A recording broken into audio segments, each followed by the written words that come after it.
देवेंद्र जी, हितेंद्र बात कर रहा हूँ जी। मोहनलाल बड़ोली जी, पहली लिस्ट भारतीय जनता पार्टी की सामने आ गई है। 67 नामों का उम्मीदवार जो हैं 67 उनके नामों का ऐलान कर दिया गया। किस तरह से इस लिस्ट को देख रहे हैं, क्योंकि 85 पार का नारा सीएम नायब सैनी की तरफ से दिया गया है।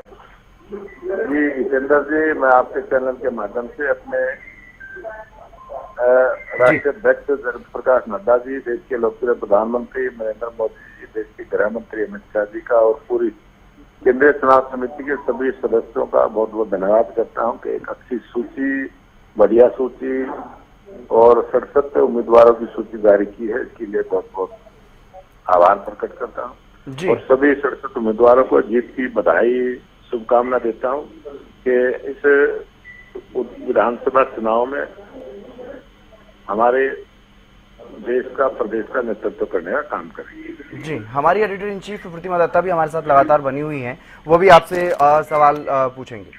प्रतिमा बड़ौली साहब नमस्कार। पहली लिस्ट आ गई है, बहुत इंतजार करवाया पहली लिस्ट के लिए आपने, आखिरकार पेच पता कहाँ हुआ था जिसके लिए इतना लंबा इंतजार प्रदेश के लोगों को करना पड़ा लिस्ट के लिए? पेज था तिथि का और 5 तारीख से नामांकन की प्रक्रिया शुरू होगी।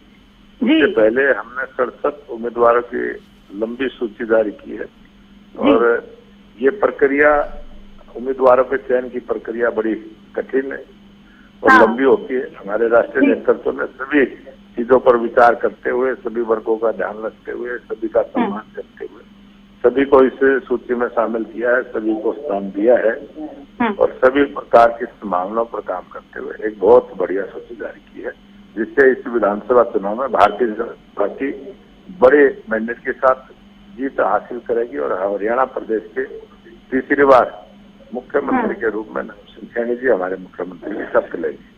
बड़ौली साहब, हालांकि सबसे पहले आपने बता दिया था कि सीएम नायब सिंह सैनी लाडवा से चुनावी ताल ठोकेंगे और लिस्ट जब आई है तो बड़ा सबसे पहले नाम नायब सिंह सैनी का ही लिखा हुआ है।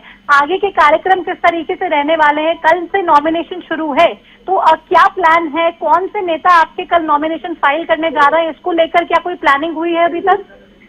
जो भी अभी तुरंत सभी से बात करके और नामांकन प्रक्रिया कल से शुरू होगी। हो सकता है कोई न कोई उम्मीदवार कल भी नामांकन करे। अभी सूची जैसे ही बनेगी हम आपको अवगत करवाएंगे। बड़ौली साहब, नेताओं जो दूसरी पार्टी से बीजेपी में आए, करीब 9 ऐसे नेता जिनको टिकट बीजेपी ने झटपट दे दिया, उसको लेकर क्या क्राइटेरिया रहा कि तमाम दूसरे नेताओं को, दूसरी पार्टियों से आए हुए नेताओं को टिकट पार्टी ने देने का काम किया? क्या विनेबिलिटी उसका सबसे बड़ा आधार रहा? संभावनाओं पर बात करते हुए, चर्चा करते हुए और जीत को आधार मानते हुए भारतीय जनता पार्टी के राष्ट्रीय नेतृत्व ने फैसला लिया है और सभी एक से एक बढ़िया उम्मीदवार देने का प्रक्रिया को पूरा किया है। मैं अपने राष्ट्रीय नेतृत्व का बहुत बहुत धन्यवाद करता हूँ। बड़ौली साहब, भले ही धन्यवाद करें राष्ट्रीय नेतृत्व का, लेकिन लिस्ट आते ही बहुत से ऐसे नेता हैं जो निर्दलीय चुनाव लड़ने के लिए तैयारी कर बैठे हैं। उनको संभालने के लिए, समझाने के लिए क्या कोई प्लान बीजेपी ने अभी तक बनाया है? क्या वो परेशानियां खड़ी करेंगे? उसको लेकर आपकी तैयारी पूरी है? भारतीय जनता पार्टी के सभी नेता, सभी कार्यकर्ता पूरे मन के तीसरी बार हरियाणा प्रदेश में हैट्रिक बनाए, इसके लिए काम करेंगे और भारतीय जनता पार्टी के सभी कार्यकर्ता एकजुट होकर इस चुनावी मूवमेंट में लगेंगे। बाकी बचे हुए उम्मीदवारों की लिस्ट कब तक जारी होने की उम्मीद है बड़ौली साहब? जल्दी हमारे केंद्रीय चुनाव समिति इसका निर्णय करेगी और बहुत जल्दी आपको बचे हुए नामों की भी सूची जारी होगी। कांग्रेस ने हालांकि अभी तक लिस्ट जारी नहीं की, वो गठबंधन की संभावनाओं को तलाश रहे हैं। क्या लगता है सरकार बनाने का दावा करने वाली कांग्रेस उम्मीदवार अब तक क्यों नहीं उतार पा रही है, या गठबंधन के लिए क्यों अभी तक अपॉर्चुनिटीज तलाश रही है? कांग्रेस की को हरियाणा प्रदेश की जनता ने नकार दिया है। कांग्रेस आज कमजोरी में है और वो अनेक इस प्रकार के रास्ते ढूंढ रही है, लेकिन हरियाणा प्रदेश की जनता मन बना बैठी है कि आने वाली सरकार भारतीय जनता पार्टी की बनेगी। इसके लिए आश्वस्त हैं। आपने 67 सीटों पे उम्मीदवार उतार दिए हैं।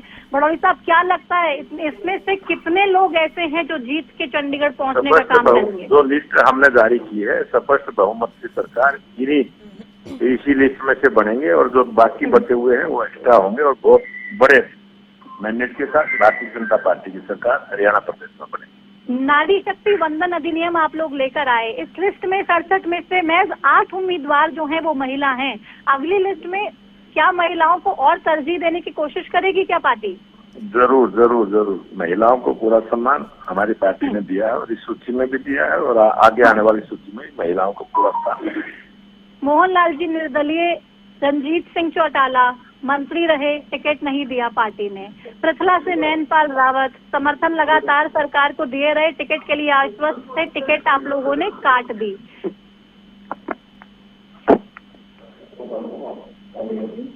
बड़ौली साहब आवाज आ रही है मेरी?